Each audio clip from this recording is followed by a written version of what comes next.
With me in the studio this afternoon, a beautiful afternoon, is one and only multifunctional, multi-dimensional scholar, practitioner, scholar of taxation and practitioner of taxation, chartered for that matter, scholar of finance, chartered accountant of the Federal Republic of Nigeria, and also a chartered journalist of the Federal Republic of Nigeria. Join me in welcoming former head of service of the local government area, Akwa of Fiong Otu, to the program. Welcome, Akwa. Thank you so very much. You are trying to dress me in borrowed robes. I don't know any of those robes that are borrowed.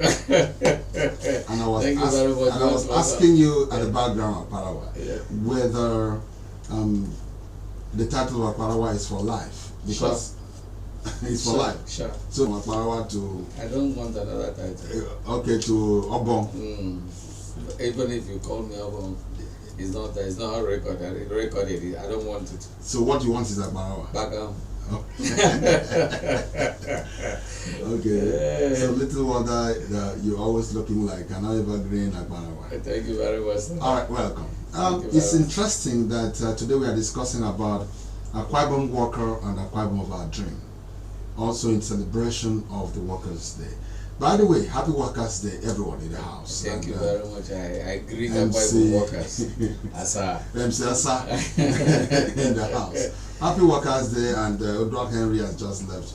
Happy Workers' Day to the GM of the station manager, and the program managers, and all the news editors and presenters in this particular station, sister station.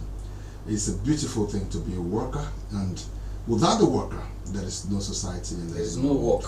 So, happy Workers' Day, gentlemen.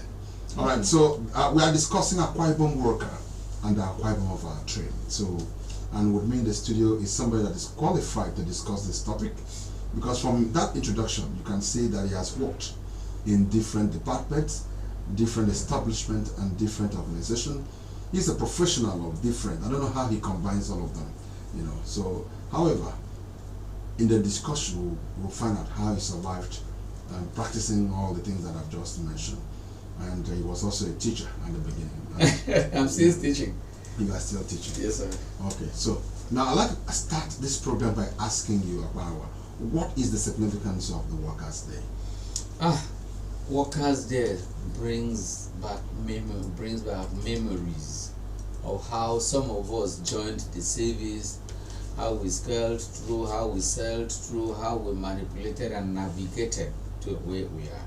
It also reminds those who are currently saving that they have something on their hands. We were just discussing with Asa when I prophesied to him that very soon that is going to become, it will transit and move further up the echelon and will end up becoming an MD somewhere, somehow. And that is going to be a prophecy confirmed, signed, sealed, and delivered. In Jesus' name. Amen. Thank you very much. So, for those who are saving now, I keep telling people, for you to be comfortable at the end of your service period, your terminal period, not on earth, you have to start from day one when you are in service. So why do we have that day set aside? As a conglomeration of, let us all come back home. It is a potpourri where people will sit down, the day that we sit down and thank God that we are workers, whether in the private sector or whether in the public sector. It is a period of reminiscence. Let us reminisce on why we are working. Why do we work? What do we gain from working? And way forward. The environment where we work, the organizations, how we are treated and how we treat others. Because as we go along, I would currently working now that there is a day called retirement period. Okay, it appears sometimes like that those working in the formal sector seems to have some prominence than those who are working at the private sector. What is the dichotomy about? Is there any dichotomy between those in the formal sector and those in the non-formal sector? Yeah, there seem to be a dichotomy. To me, should it be any dichotomy? No. That's you haven't even allowed me to end. There is a dichotomy, and it shouldn't There shouldn't be a dichotomy. Every worker should be a worker. Every worker should all be a beneficiary of whatever largesse comes from from government or from the employers. Now, every employee is an employee. But when you come to a situation where you have a dichotomy between the public service and the private sector, it doesn't give the pleasure to those who are working in the private sector in particular. Because like we went yesterday to the stadium, they seem Were you to there be, at the stadium, sir? yes, I was. So which union were you now inside? I come on.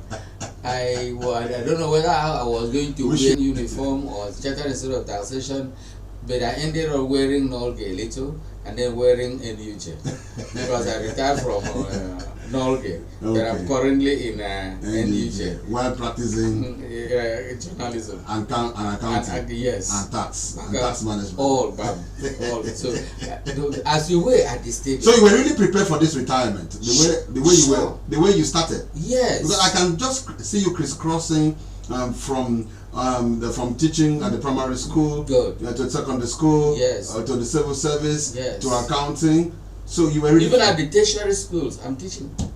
That's interesting. Interesting. They don't conflict. I make sure I set my timetable. So to that extent, I was prepared, like you are saying. I was prepared for retirement because I don't want to go to the village and struggle land with my brother, so that you will not become paralyzed one side.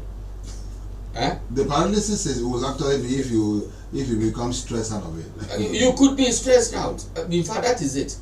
Even if you have a little scratch, you'll be thinking that somebody else is responsible instead of going to hospital. But when you prepare yourself, you are engaged always, you are busy like I am here. I have just finished about 2 meetings. I was writing my news to submit somewhere. So what is the time? So I got prepared. That's what I was hinting at from the beginning. We have to sit back and tell ourselves the truth. Forget about what the government is doing to us. They increase your salary. Oh boy, they can increase your salary 20 times. If you don't plan, definitely you cannot make it. You get all the money in one day, put it in your pocket, and before you know it, has vamoosed. So you have to sit down and plan. Now, there's something about Akwa Ibom, and that's the fact that we used to call ourselves, not even though we're not very proud about it, we are trying to move away from it. We used to call ourselves a civil service state. Yeah. And because of that, it appears that the issues of workers that are far more important in Akwa Ibom appears to be the issues for civil servants. Yes. And the private sector is not significant in Akwa Ibom state. And to that extent, we seem to have a low level of transaction from an industry and enterprise in Akwa Ibom. Yes. Now, the question I want to ask you is, how, in your opinion, has the Akwa Ibom worker fared? Akwa Ibom worker, so far, to me, so good. But my only problem is with the private sector. We've not had enough energy from that axis. No valve. No valve. There seem to be a neglect of that axis, because if we have enough industries, we have people who are establishing these small POS you find along the way, those who are selling food, those are the conglomeration of these persons that make up the economy. The private sector. That make up the private sector. They should be gathered for. They should also be given an opportunity. Now, I want to thank His Excellency the Governor. His approach to governance is quite different, and he's taking that salute. I am not pro-government, I am on my own, completely on my own, but when I see a good thing, I have to applaud. If you were at the stadium yesterday, you will really appreciate the man called Pastor Omobasi. Okay, talking about appreciation at Parawa, how are workers in the private sector faring? I'd like to mention some of the places in the private sector particularly. One of them is the private schools, the private secondary schools, okay, and private nursery schools, and perhaps even the private universities. How are workers in the hotels faring? And what of those who are working in the supermarkets? Those who are working as apprentices in the welding shops, carpentry shops, glass blowing, and other categories of skill acquisition shop. This is the middle level manpower, and it's so important for an economy. Sure. For any economy to be an economy, this category is very important. So what is your take on how they are faring? They are not faring very well. I said ab initio that there is a dichotomy between them. These classes you enumerated, much more than that. There are so many. They are so vast. The breweries are there. Their own contribution you cannot undermine. But there is a dichotomy. There is a breach. There is a terrible gap between them. Because to me, I'm asking about the reward system. The reward system is not there. In those categories. To me, it's not there. Now, those who are teaching in the private schools, the private secondary school, the private nursery school. If you are close to private schools, honestly, you wouldn't want to go to, in fact, to be there. Because the teachers, they are not paid, because their payments are not regulated. Let me put it that way. Their salaries are not regulated. Who regulates them? Because in government schools, we have a standard salary scale for level 3, level 4 till we go move to the pinnacle. But here we are. No, they are not. You can hire a teacher, you pay 15,000 naira, and he lives in Nsukara and is teaching in along our stadium road. The salary finishes along the way. So nobody regulates. Somebody would. Does that have any effect on the productivity level and the efficiency level of these teachers? Sure. But there's a paradox. Why is it that the teachers who are passing through this stress seems to be doing far more better than those who are receiving the regulated salaries then? There seems to be a paradox. I always say it's paradoxical, because you see, if you go to, that is why many of us parents take our children to these private schools.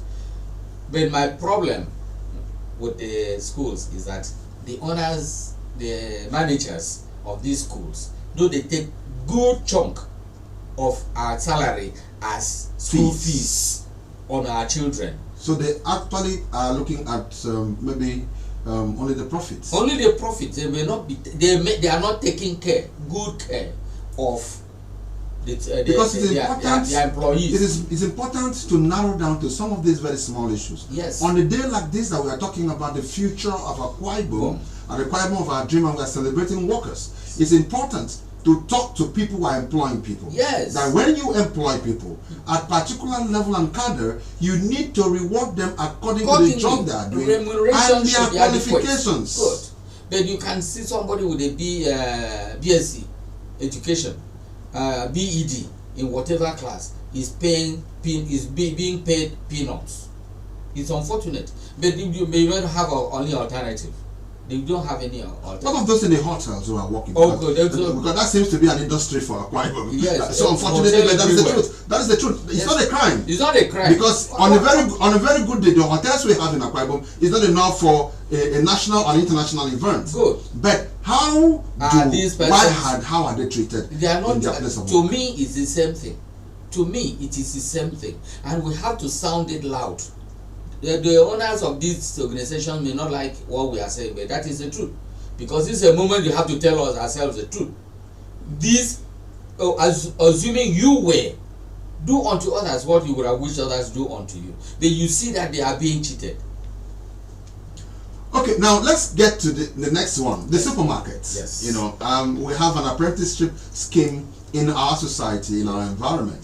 And some people will get people's children into an apprenticeship, and when they get to the time of them paying them or rewarding them, they will just set them up and dismiss them and drive them away. Yes. Is that a good culture? It's not a good omen at all.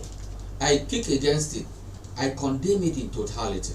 It's the same thing that Christ said in Matthew chapter 7 verse 12, that you should do unto others what you wish others do unto you. Would you have wished your child being treated that way. Okay, let's also do a reverse logic. Good. It's not because every time we now we also have an issue with these young people who also go out as apprentices, but they also go out to destroy the very structure that is supposed to be used to train them. There is no problem. Is that also that even we have people like that? You discipline them. You discipline them.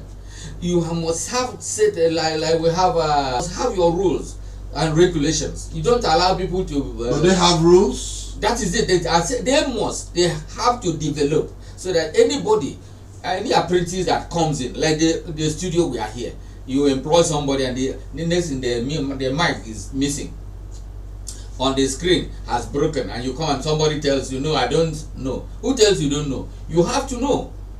You have to know. By the time somebody pays for what he has destroyed, or the person is queried, or sometimes sacked, or investigated, or punished, the next person will not do it. It happens in government too. You see people who are destroying government properties. I don't allow you to go. The last persons I worked with, even as they are hearing my voice, they are abusing me. Because I'll get you arrested immediately. I enter your office, I don't see this equipment and ask you, I query you immediately. Okay, since you are pointing hand directly at somebody, let me welcome Julius. Let me welcome Julius, brother. Julius is a scholar of development communication, and he just came in. I know that the logistics and the traffic. Okay, happy Workers' Day, Julius. Thank you so much. I know much, you are a very good husband. The last persons I worked with, even as they are hearing my voice, they are abusing me. Because I'll get you arrested immediately. I enter your office, I don't see this equipment and ask you, I query you immediately. Okay, since you are pointing hand directly at somebody, let me welcome Julius. Let me welcome Julius, brother. Julius is a scholar of development communication, and he just came in. I know that the logistics and the traffic. Okay, happy Workers' Day, Julius. Thank you so much. I know you are a very good husband to a good wife with a very good baby in the house. So, okay. Thank you. I really like the line of discourse, and while I was on the road, for some reasons I got delayed. I like the line of discussions. It's actually what is going on in our climate, where most times we find ourselves in a situation where we cannot really have a say in what we take home. And at the same time, I'm not saying that the business owners should not make profits, but at the same time, we need to balance. Look forward to seeing the productivity of your employees, and then their welfare. Because if by the time maybe 1 week or two, someone gives the excuse of not having transport fare or health issue, it will definitely affect the input of your organization. So, by the way, thank you, Akwa O2. You're really doing a great job, and happy Workers' Day. I think it's Akwa that deserves to be called a worker, judging from all the places he has worked. Okay, so now, Julius, now you coming in, I was about to talk about a very important element of this workplace and Akwa of our dream, and that's the issue of casualization. Okay. This is one major, how do I call it, very negative feature of our workplace, whereby, and I want to mention one particular area I feel terrible about, and that is Akwa Ibom people who are working in the marine subsection of our economy. That section is a section that the profitability of the business owner is very high. Yeah. But most of the people who are working in that sector, especially for those who are from this part of the world, they are just casuals. In fact, at the moment, most of them don't even earn money when they are off the job. The job is supposed to be you are paid whether you are working, because you are working almost round the clock. Yes. When you are in the sea, and you come out and you are not paid when you are off. So is this a very good practice for our citizens? Our seafarers are suffering, and most of the jobs there now do not last for a very long time. Well, thank you so much, Doctor. I think what we have in that aspect is the activities of middlemen. You call it agents. Those guys are really making money on the heads of our guys. For instance, you can be employed, you have an opportunity open up, and then from the company it could be, let's say 100,000. Let's just pitch as 100,000, and then the agents can tell you we are doing may not even tell you the figure involved, may pay you 40% of that. That's 40,000. And you are desperate. And because you're desperate, you do not have any option. You go in there, and the main company may not really know. Of course, they hire these people to be their resource person, whereby they oversee these workers. So they are connecting rods. Yes, that is what is going on. So most times you see people that are working tirelessly, and then when you're having off, maybe 1 week off or 2 weeks off, you can go and start something in 2 weeks. So apparently you're supposed to be still under the payroll of that company until when you return. But sometimes they short pay you.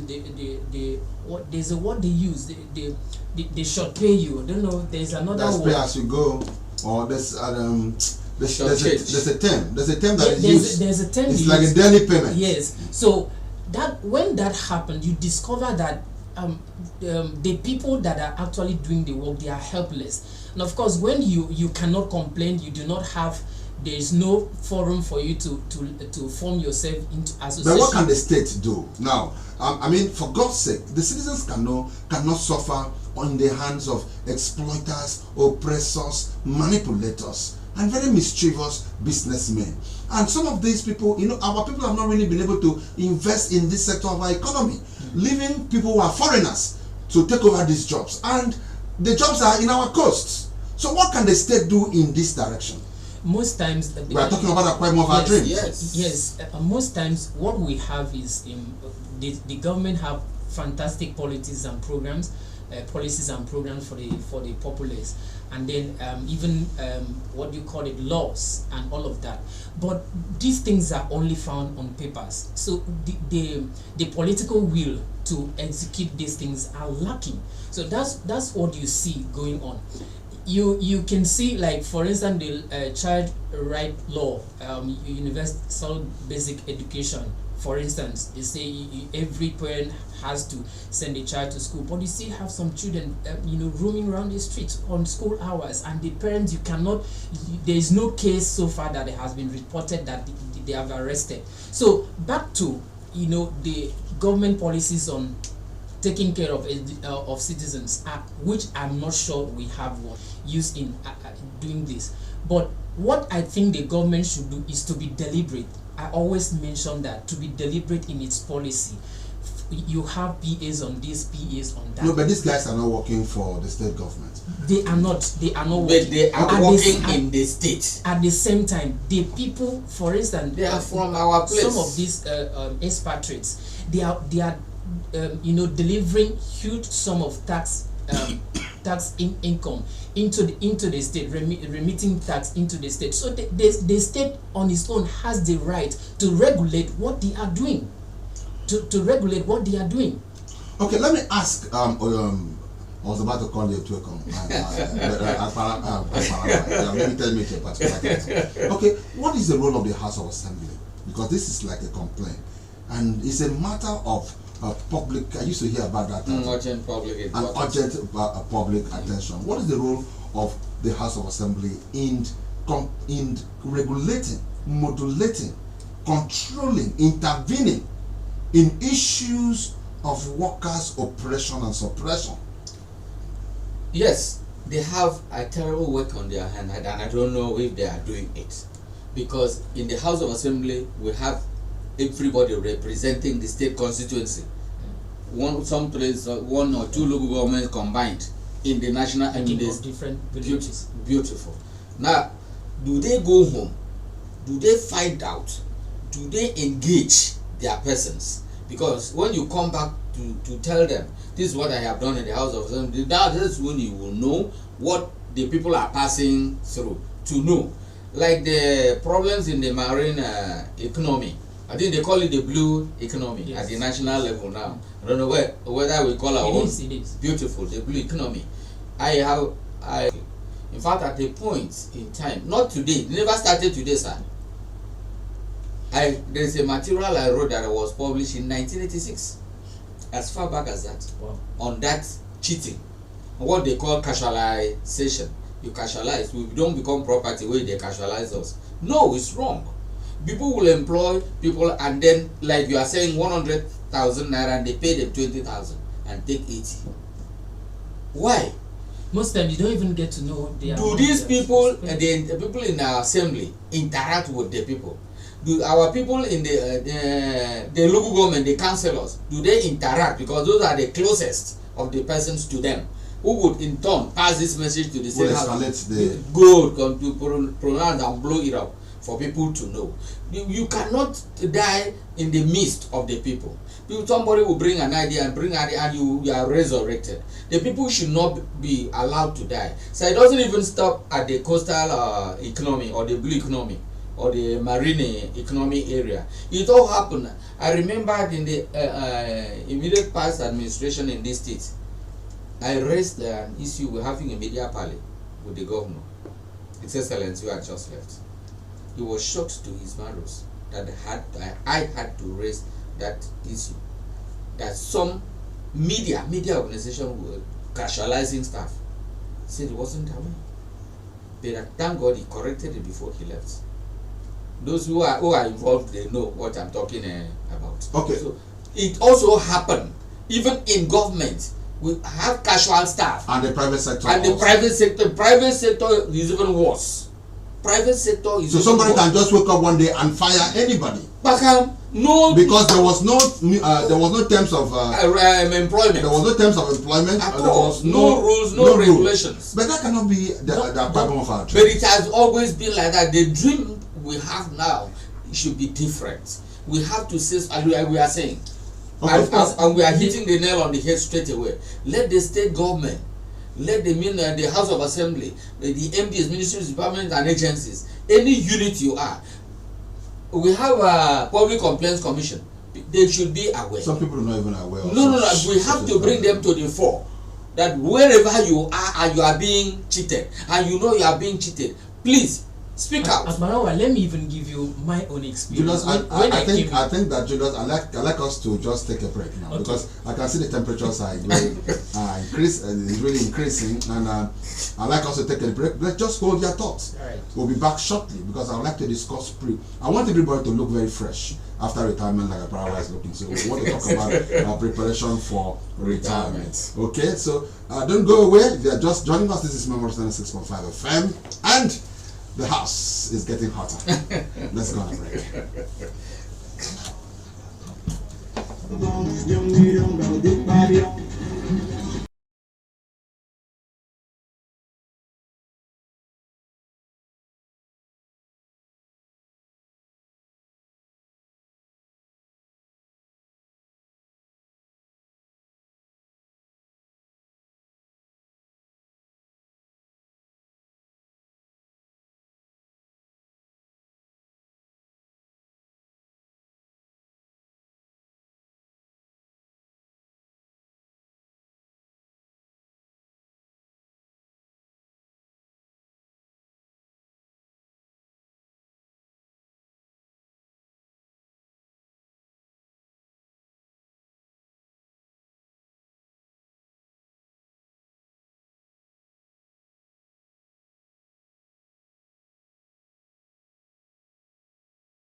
With me in the studios, Julius Brenner and Akwa Fion 2. We are discussing Ibom worker and Akwa dream. Very interesting discussion here. Like I said, Akwa is looking very fresh and retired but not tired. Like everybody who is retiring to look like him. I'm looking forward also to that. So Julius was holding his thoughts. But before then, I'd like you to understand that this program is now open for sponsorship.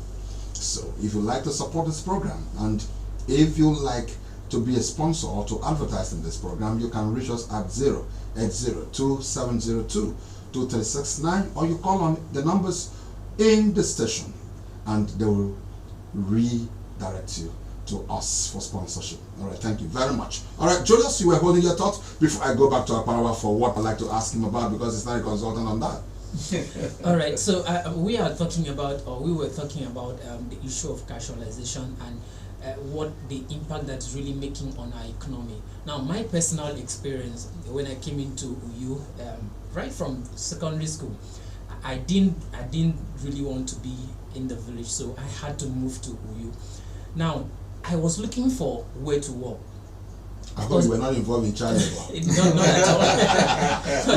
We have not spoken about that. Okay. All right. So I saw One this day place. we'll go to that. I saw this place by the road just as I went out from the park, then at Oron Road, and they said they wanted for employment. I passed, and then I came back. I passed again. I came back the third time. I just branched, and then he interviewed me. The guy was just a young person. He interviewed me. He said, "Do you want to start?" I said, "No problem. I'm ready." I didn't actually have where to go, so I started. It was a restaurant. Surprisingly, that board was always there, 247. One And day the for work, employment. yes, the work environment was so tedious that you cannot last more than 48 hours. I'm not. You see how? So the board for the employment is permanently there. because they know They that are you prepared will to- not last more than 2 days, and another set will come in. And I did not have where to go to. I stayed for 3 weeks, and when you see me, it's as if I was in a prison. It was hell. That's one part of my story that a lot of people do not know about. No, you have to write about So it. I had to, the man said, "How much did they pay me?" 800 naira. He called me one day and said, "Julius, you're really doing well. I'll add 50 naira." 850 naira. I said, Anyway, as at that time, it could have been big money. 850. We are talking about 2008, 2006, thereabouts. Yeah, big money still. Well, it was just like saying 1,000 up now. Yeah. It wasn't that big. Because when I left there, I worked for another company that paid me 1,500 and gave me commission. And that 1,500 naira, I could not exhaust it. Yes. Because I was depending on my commission. In a month, I made up to 5,000 naira. So the point is that place I had to work. At the end of 1 Do we week, still have that kind of place now? the place is not in existence. No, but it was a very big that restaurant. kind of place like that are there. It was a very big That restaurant. kind of work ethic. Where what kind of work environment? if you come there by 6:30, you will eat, because we wake up as early as 4 o'clock to start preparing food, and we close by 10. Hey, 6:30, I'm telling you, pounded yam was ready for you to eat. What of shift? The There man was no made- shift. There was no shift. There So was a as you're coming shiftless to work, job. as you work the first day, the second day, except you don't have where to go. So we were just few. So I made it to the 4th week, and I asked for my pay that I want to go and treat myself. I had rashes because of heat. The man said, I will. Then finally, by this time, I started seeing my town people, my friends. So I had option 2. So I now went back to him. He said, "Okay, since you really want to go, bring book." He now checked. He gave me record that so days, so money miss. So you now have balance of 21 naira. hey, 21 naira, and he brought it out.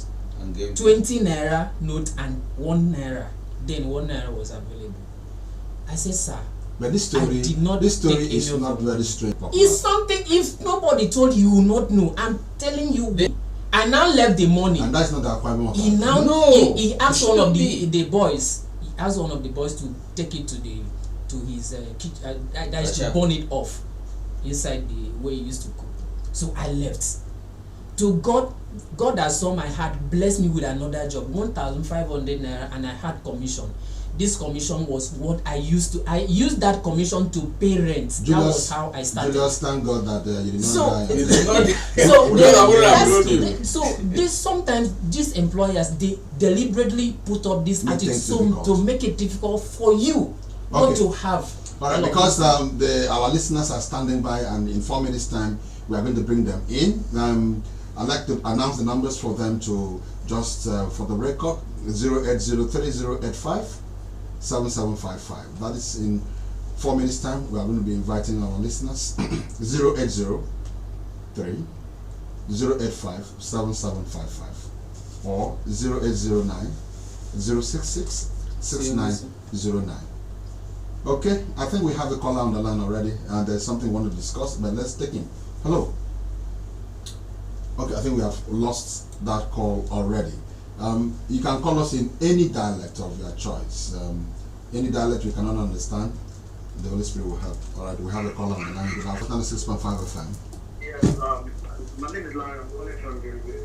Okay, welcome. First, I want to appreciate you guys. I want to appreciate you all for what you've been discussing about. I've been listening for like about 30 minutes now. Thank The you. thing is, I think, I'd like to come in the area of employers. Okay? I don't know how the government can help people because, like the story the young man in the story just made mention of, the story was trying to tell us, if you work for somebody, and when you're valued, they always want to look for something, not for a reason, not to pay. And it's very wrong. You understand? Because these people can keep it, somebody's not already. I'm not saying to, I'm saying it out so that everybody out there could hear. If you're an employer, please, fear God, please. You need to fear God because if somebody works for you and then you take the person's soul and join to your own, naturally, the person will work against you. So the next time can just ask God and help. There should be a place, there should be a desk where people can report these cases. There should be a desk. So after that investigation, you understand? Yes, absolutely. There is a place that you can report. Public Complaints Commission. Yeah. Okay. Thank you. Thank you very much. There's something very important I wanted, even though we have another caller on the line. Okay. All right. There's something very important I want to discuss about before we end this program, and it is about planning for retirement. This is a very serious issue. Okay. We have it. All right. And now, so Akwa. Yes, sir. You are retired, but no, you're not tired. But you're looking ever fresh, ever young, ever green. I take that as a compliment, sir. Okay. So, what is the issue about planning for retirement?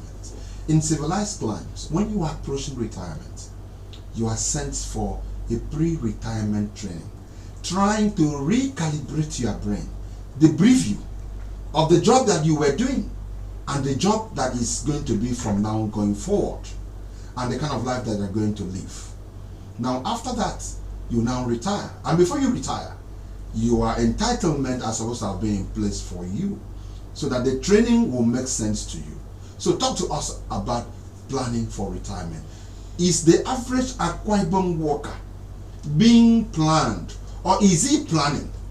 If somebody is not planning for him, is he planning for himself? Assuming by not conceding that the government is not planning for him, is he planning for himself? Or, in other words, is the government also planning? Talk to us about that in a moment. Yes, the government is also planning. I can say it vividly. The only problem we had with past administrations is that of paying you your stipend to take home. But in Akwa Ibom, as in my local government area, or that is in the local government service commission where I worked, as soon as your salary stops, your pension starts the next month automatically when you have completed all your documentations before you finally bow out. But I want to thank the local government service commission again very specifically, because they had prepared us, all of us who are retiring. We had been prepared. Our brains have been recalibrated, like you said. They told us, you are going to go home. Your salary is coming down, not increasing again. That is in terms of your pensions. You may not have your gratuities immediately. So in that case, as you are going to, if government does what do you mean by that? Is it the rule? No, you should not have your gratuities immediately? No. In time, you also have to prepare your mind. Yeah. Now it is not that it's supposed to be like that. Now we have the current administration. What is supposed to be the ideal? The ideal situation is as you are retiring as a pension issue is your salary in September, where I retire in September, October 1. my September salary stops. By October ending, I have gotten my pension. That is what is supposed to be with the gratuity. If the administration past had been giving heed to it, they would have been paying like that. Now, I want to use this opportunity to thank His Excellency, Pastor Omoino. He's doing a yeoman's job. If nobody appreciates I think we have a caller on the line. Hello, good afternoon. Welcome to Memories 96.5 FM. Your name and where you are calling from? Good afternoon, Dr. Cree. Good afternoon. Good afternoon. This is the young man calling from you. Thank you very much. Please, your contribution. Alright, it's a very nice topic. You were talking today and especially in Akwa State. There is something about workers, especially when it comes to the government sector, that you're not really paying attention to. And I guess now they are converting to increase the years of working service and years for workers and age as well. I think what I would say when it comes to government sector in terms of workers is that talking about age, if you look at like the government school section, you see that we have some teachers who are supposed to be resting, but then we still find them still being service. So this has been a problem because sometimes, people are active based on their age, but you get to see people that are supposed to be resting at a point, but they are still in service. And this poses a very serious problem to what we have in this country. Alright, so I think these are some of the things that we, the government should pay attention to. And let's get to have vibrant people in the service. So get to have a result they're supposed to have. Not having people who are supposed to be resting and saving our consultants and advisors are still in service working. So, and we have problems that we see that in some time now, we get to have other kind of employment in the states and I think in the country as well. So it was a very serious problem to, the sector, especially the government sector in Nigeria, talking about our workers. And all the same, happy Workers' Day to all of you in area. God bless you. Thank you very much. I think the caller is trying to talk about having overage workers, especially in the primary school. And that means that, as somebody is getting older, sometimes they cannot really take care of children. And if you should have people, the retirement age in primary school should not be very high. Because as you grow older, many grandparents cannot take care of their grandchildren. So not even in the primary school. Across board. Once you are 60 or 35 years, please go home. Allow the new blood to come in. There are some categories of teachers like professionals in the university that even at the age of 70, they have a role to play in mentoring. So it may not be across board. Sir, but that shouldn't be on the. You were holding a thought on something. So I thank the caller for that particular observation. But you were holding a thought about. I was talking about retirement plan preparation. Very, very important. Sir, yes. We are having a lot of challenges. I hold the Local Government Service Commission in Akwa Ibom State at a very high esteem. Sir, they organize seminars for us intermittently as you are approaching your retirement period. So do we need to do it? I have certificates, several of them, even when I was not close to retirement. Should we also give them award on the gratuity payment? They are doing well. As the government is giving them money, they are also dispensing the money, paying. So I'm sure that by the time the governor is able to pay back their arrears, then things can now go back to normal. Straight, they do smoothing up. I'm looking forward to an automated gratuity system. Payment. As soon as you retire, you are paid. Like pension is.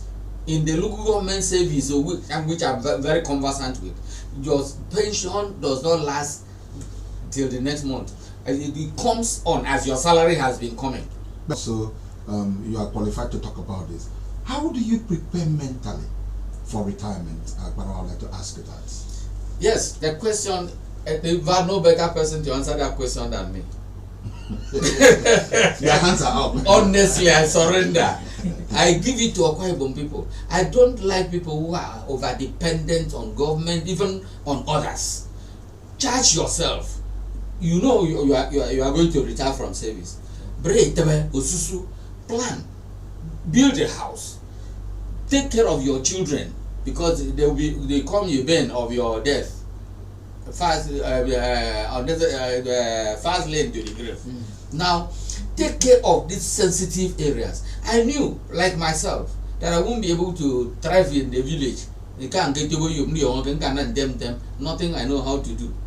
Now, all I know, I can write. Now, I had to go to school. That's how you forward into journalism. Beautiful. I had to prepare myself. Mentally, I had to tell myself the truth. And one thing about journalism is that you can still practice it till 100 years. But nothing stops you. We have news you can still be everywhere. selling your stories and your writing. Everywhere. Especially with the digital platform now. Honestly. So, you see this kind of stuff. So, mentally, we should prepare ourselves. The owner of that self should prepare himself or herself that you are going to retire. What are you going to do? Are you going to set up a shop? What are you going to sell? Where will you sell the products? Because don't know one thing, as you grow old, your friends shed, they break away. They break away because you are old. The other person who were your friends and also old, they are on their own. The younger persons will not have access to you again. So you have to make yourself marketable, highly merchantable. Many young people cannot actually stay with old elderly people for a longer time. And what are you going to discuss with them? But you're supposed to be listening to words of wisdom. And those words of wisdom are very limited. No, you are supposed to reply me that you can listen to them through phone. So not going to say because back I go to you for anyone. It's going to abuse. So you stay on your own. Plan about how you are going to stay. Just reminding our listeners Yes. about our numbers. If you want to contribute to this discussion, you can also do that. 0803 085 7755. Again, 0803 085 7755 or 0809 066 6909. Again, 0809 9066 6909. We have a call on the line. Hello, good afternoon. Welcome to Melons 96.5 FM. Hello, good afternoon. My name is Kenan from calling from Econ. And I'm from Welcome. Well, your contribution, sir. Hello? Oh, we have lost that call in Ibom. We would like to have you call back. You are very important to this particular program. All right. You can round out your thought on that so that I can go back to Julius who survived narrowly. Okay. So what I'm saying is, if the government gives you that mental training, you know you are going to retire. Set up yourself. Know what you are going to do. Know that your capacity to operate is shrinked. By the way, Akwa Governor Moino has just approved another 2 billion. Another 2 billion naira. To me, it looks like a magic to me. Good. You know, somebody inherited over 40 billion naira arrears of gratuity. Yes. And within 1 year, it's not even a year, it's about almost a year now. Yes. He has been able to defray to the tune of almost 18.1 billion naira. That is fantastic. And in our culture in Akwa Ibom, when something has done something well, somebody has done something well, Tell him thank you. you have to tell him thank you. So honestly, a lot of appreciation to His Excellency the Governor of Akwa Ibom State on the issue of gratuity. I keep thanking Now, him. it appears to me that the governor understands what it means, what is called in economics, reflation of an economy. Yes. When you want to have an economy going, you reflect it. So pump in money back into the system. So many persons were dying along the lines of attending for health. So many people could not pay their children fees. So many people could not even complete their houses they built. Even though some of those monies have lost value. But that courtesy by the government should be celebrated. On this Workers' Day. I celebrate We it. celebrate Governor Moino on that particular day. I celebrate. Anytime he does something wrong, we'll also tell the governor. Yes. That is in this case, he has done Yes. excellently well. All right. So Posterity will judge him right. Okay, let me move to because Julius has not retired yet. He's not planning on retirement in the next 35 because he survived. So Julius, you are a young person and you are coming to engage. How do you when you talk to young people about preparation for work? How do you even discover your work? Because some people are going to be waiting until they get a job in government. It's talent, not a job. It's talent, not an indication of their job. It's a skill, not an indication of a job. So what should we do to actually be part of this celebration? Doctor, thank you so much for that question. I think what we need to do as a people is to be focused and decide on doing things differently. For instance, you do not necessarily need to go to school. I'm not saying school is bad for you to earn a living. You can learn soft skills. Even while in school, even while going to school, you can learn soft skill. What I mean by going to school is, for instance, you could have the liberty of finishing your BSc. You don't have the resources to go for masters. You can go for, do soft skills and develop yourself in any way you can, so that you are not dependent on, you're not a liability to anyone, to your family, to your friends and all of that. You develop soft skill. There are so many online programs that you can do, practical program. You could also look at someone that you admire in a particular field of study, of endeavor, and understudy the person through mentorship and other programs. I think our time is closing up on us. Julius, can you just join up to do your final thoughts? So my final thought would be that we have to be intentional, like as always.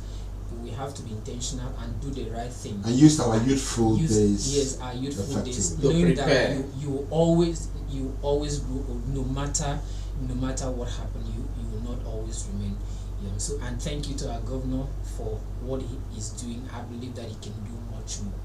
All right, we have Panawa. What will be your final thoughts? My parting shots. It appears as if we should not run up, but honestly, there's nothing we can do. To say. We have to go. But then I want to thank the governor and continue to encourage him to do more.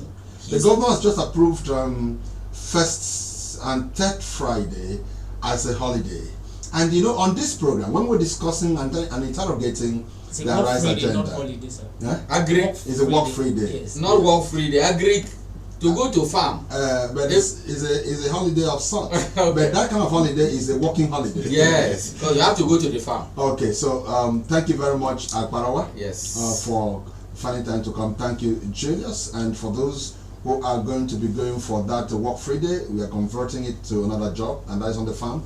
And on this program, we have requested the governor to approve special days for farming days, and the governor has done that. Yes. All right, thank you everyone for listening. listening. Thank God, we even mentioned in this program. That is true. That is true.